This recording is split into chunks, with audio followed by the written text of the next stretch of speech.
Welcome to another SEC baseball preview brought to you by Southern Sports Gumbo. We're going to be talking Tennessee baseball tonight. Get us going here, Sweets. Yes, sir. Talking about Tennessee tonight, I'll start off by talking about last year. Last year was a big year for Tennessee. They lost one of the top coaches in college baseball, Tony Vitello, who took the job with the San Francisco Giants. They last year they went 46-19, 16-4 in the SEC, and made their fifth super regional in a row, where they lost to Arkansas, I believe it was last year. They lost 2-1 in the super regional against Arkansas after beating Wake Forest in the regional at home. They lost a ton of talent to the draft last year as well. Pitcher Liam Doyle was the 2025 SEC Pitcher of the Year, first team All American, who had a program record 164 punchouts last year. Andrew Fisher led the team with 25 bombs last year and 65 RBIs, setting a record by reaching base in all 65 games that they played last year. Impressive. And they also lost Gavin Killen, who led the team at hitting 357 last year. Coming into this year, Tennessee does have some talent. All is not lost. They moved up assistant coach Josh Elander to head coach. We were talking about this offline. Everybody agreed it was probably the move that they had to make, but I'm curious to see how that's going to work out.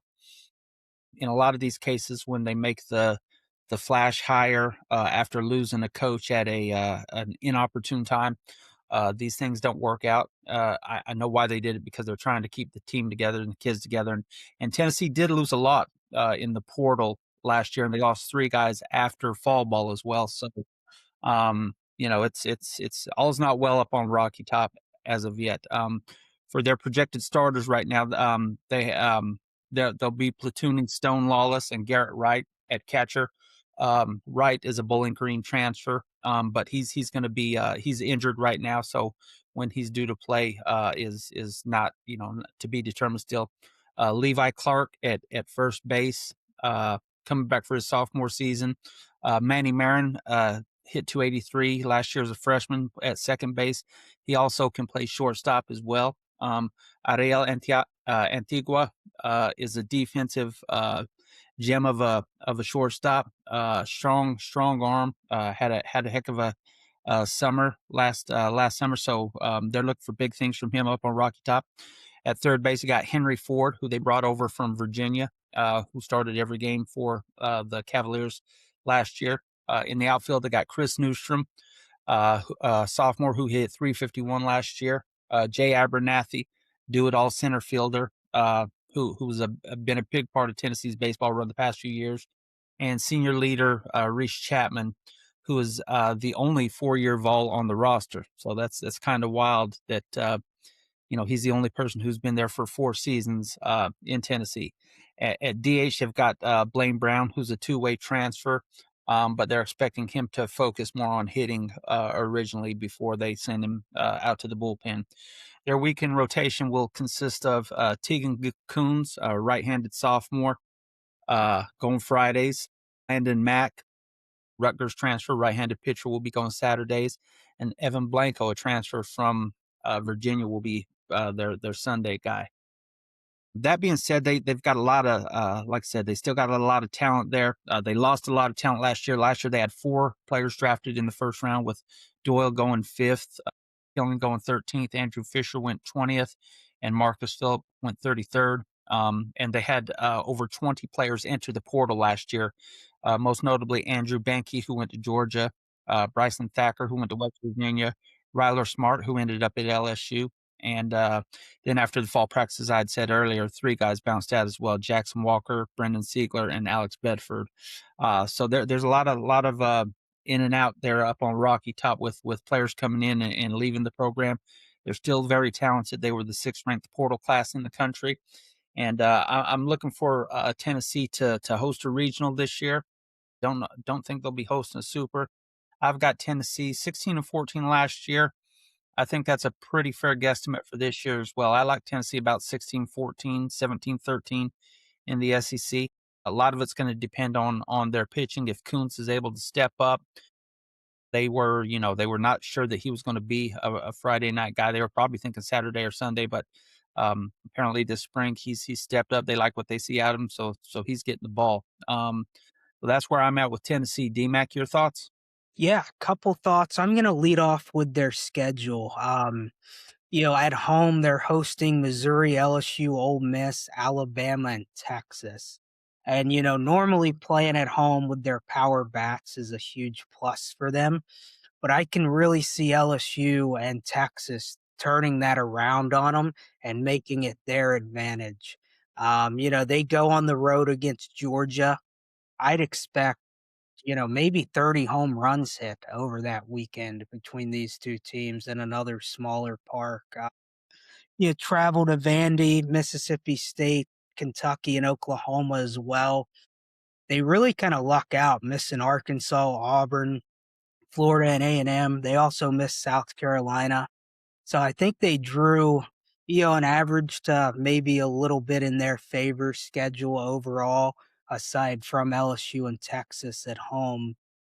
And then one guy that I'm really excited about for this team this year, and that's Levi Clark, their first baseman. Hit 10 bombs as a freshman last year and 9 doubles and only 172 plate appearances.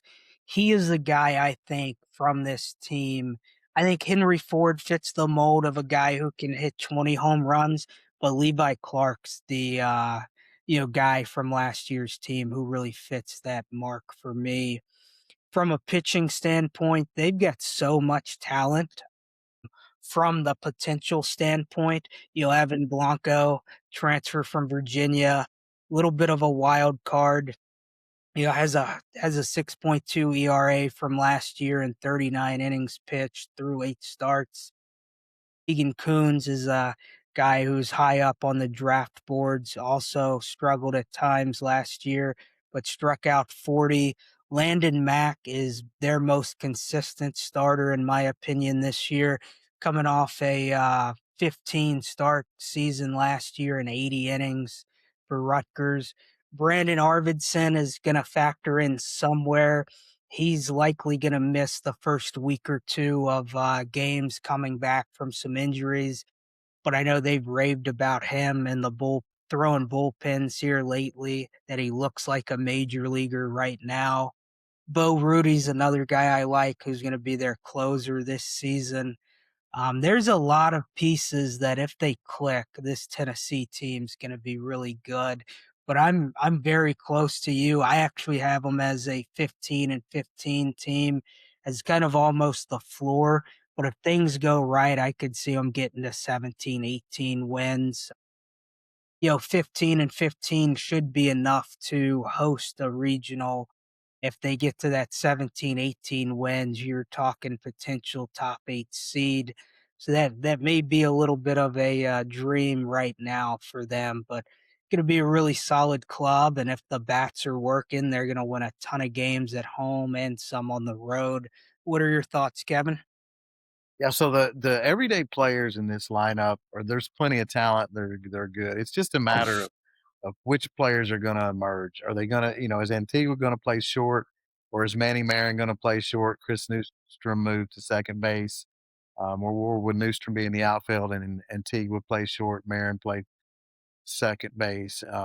Ford's gonna be their third baseman. You mentioned Clark, Stone Lawless, they at catcher. They've got plenty of guys that can play in the outfield. Tracy Taylor also is a freshman that from Texas that was the number one outfielder in Texas that might play in their outfield. So the lineup's going to be good. Plenty of talent still left in that. To me, the question is their pitching. You referenced there's talent on their pitching staff, and there is.